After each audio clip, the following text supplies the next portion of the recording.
औज़ुबिल्लाहि मिनश्शैतानिर्रजीम बिस्मिल्लाहिर्रहमानिर्रहीम अल्लाहुम्मा कुन ली वलिय्यिकल हुज्जत इब्निल हसन सलावातुका अलैहि वला आबाइही फ़ी हाज़िहि स्सा व फ़ी कुल्ली साआ वलिय्यन व हाफ़िज़न व क़ाइदन व नासिरन व दलीलन व ऐनन व हत्ता तुस्किनहु अर्ज़का तु व तुमत्तिअहु फ़ीहा तवीला। अस्सलामु अलैकुम सामीन, हमारे चैनल ज़िक्र उला में खुशामदीद। मैं आज आपके सामने अल्लामा लाजपाल हुसैन की तसनीफ़ सवार नफ्स कैसा होना चाहिए से इक़्तिबास पेश कर रही हूँ, जिसका बुनियादी मकसद आपकी खिदमत में ऐसा इल्म बयान करना है जिससे लोगों में ऐसा शऊर बेदार हो कि जिससे शयातीन की चालों, हरबों और गुमराहकुन ख़यालात से बचा जाए।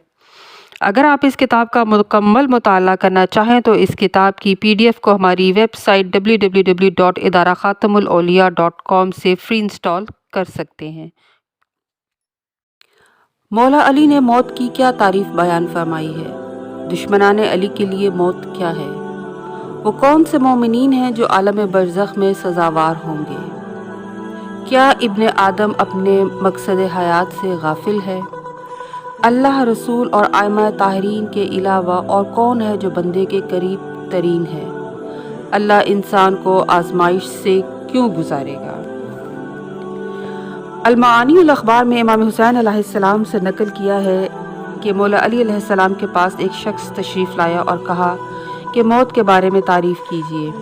अली अलैहिस्सलाम ने कहा कि उसके पास आए हो कि जो बाखबर है। मौत 3 चीज़ों में से एक है जो एक इंसान पर आती है। एक, हमेशा रहने वाली नेमत की खुशखबरी है। 2, या हमेशा रहने वाले अजाब की नवीद है। 3, या गम व परेशानी है। यानी मौत का मसला ऐसा है कि जैसे ये मालूम ना हो कि ये किस बात की खबर दे रही है, कौन सी किस्म है। जो हमसे मोहब्बत करता है और अताअत करता है हमारे हुक्म की, उसके लिए हमेशा रहने वाली खुशखबरी है, और जो हमारा दुश्मन और मुखालिफ है उसके लिए हमेशा रहने वाले अजाब की खुशखबरी है। लेकिन वो आदमी के जिसका काम और मसला वाज़िया नहीं और नहीं जानता कि उसकी हालत कैसी है, वो मोमिन है कि जिसने अपने नफ्स पर इसरार किया और ये नहीं जानता कि इसका नतीजा कहाँ तक पहुँचेगा। ऐसे नफ्स के लिए मुबहिम और खौफनाक खबर पहुँचेगी, लेकिन अल्लाह उसके साथ हमारे दुश्मनों वाला बर्ताव नहीं करेगा और उसको हमारी शफाअत के वसीले जहन्नुम की आग से बाहर निकालेगा। बस अमल और अताअत करो और दूसरों पर एतमाद ना करो और अल्लाह की सज़ा को छोटा और कम ना समझो। बिलतहकीक बाज़ असराफ करने वालों को हमारी शफाअत नसीब नहीं होगी मगर 3000 साल अजाब में रहने के बाद। इस हदीस मुबारक से कई अहम नकात निकलते हैं। यानी मौत अजाब या खुशखबरी की इलामत है। मोमिनीन के लिए जन्नत की नेमतों की बशारत है। मौत उन लोगों के लिए बदबख्ती और गम और परेशानी का बाइस बन जाती है जिनके नफ्स दुनिया में शैतान के सवारी बनते हैं। लिहाजा ऐसे लोगों के लिए आलम बरज़ख में सज़ाएं मौजूद हैं। यानी कोई ये न समझे कि मैं अहले बैत तहार की मोहब्बत बिला अमल इख्तियार करके वादी सलाम की नेमतों से बहरामंद हो जाऊँगा। इमाम फरमाते हैं उसके लिए गम और परेशानी का पैगाम है कि ए बंदे, तेरे नफ्स की मुद्दत तमाम हुई, अब मुहासबा नफ्स होगा और नतीजा सुनाया जाएगा। मेरे दोस्तों, ये अजीब मंजिल है कि मानने वालों के जहनों में ऐसी खुराफात मौजूद हैं कि वो आमाले साले के बगैर ज़िंदगी बसर कर रहे हैं और अकीदा वलायत और इमामत पर ईमान तो रखते हैं मगर आमाल में वो रवैया इख्तियार नहीं करते कि जो बसीरत को खोल देता है। यानी ऐसे लोग भी शैतान के अगवा का शिकार हैं। ये मैं नहीं कह रहा बल्कि ये इस हदीस से साबित है। शैतान ने अल्लाह की इज्जत की कसम खाकर कहा है कि मुझे मोहलत दे, मैं आदम और उसकी नस्लों को गुमराह कर दूंगा और जहन्नुम से भर दूंगा। इब्लीस मलाउन इस दुनिया में ये मकसद लेकर आया है और एक लम्हे के लिए भी इससे गाफिल नहीं हुआ, लेकिन इब्ने आदम अपने मकसद हयात से गाफिल है।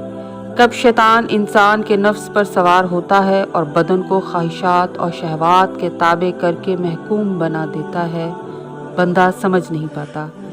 नफ्स इंसान को लज्जतों की तरफ राग़िब करता है कि बंदा हर नाजायज़ तरीके से अपनी गैर शरई तकाज़ों को पूरा करता है। लज्जतों और ख्वाहिशों का ग़ुलाम बनकर ऐश व इश्रत की ज़िंदगी गुजारना अच्छा समझता है। उर्फ़ाए कराम का कहना है कि नफ्स एक ख्वाहिश के बाद दूसरी ख्वाहिश को ऐसे पैदा करता है कि जैसे एक ज़िद्दी बच्चा एक के बाद दूसरी चीज़ की ख्वाहिश करता है। नफ्स का काम यही है कि दिल में ख्वाहिशात पैदा करे। वो ये नहीं देखता कि ख्वाहिश जायज़ है या नाजायज़, अच्छी है या बुरी, और फिर हज़ारों ऐसी दलीलें और ताबीरात पेश करता है कि बंदा उस नाजायज़ ख्वाहिश को जायज़ समझते हुए पूरा करने की कोशिश करता है। और फिर जहाँ बंदे का ख्याल आमारगी का ग्रीन सिग्नल देता है, वहीं शयातीन के लश्कर नफ्स पर सवार हो जाते हैं। लवामा के आगे पर्दा आ जाता है और अमारा बेलगाम हो जाता है। फिर वही होता है जो सवार नफ्स चाहता है।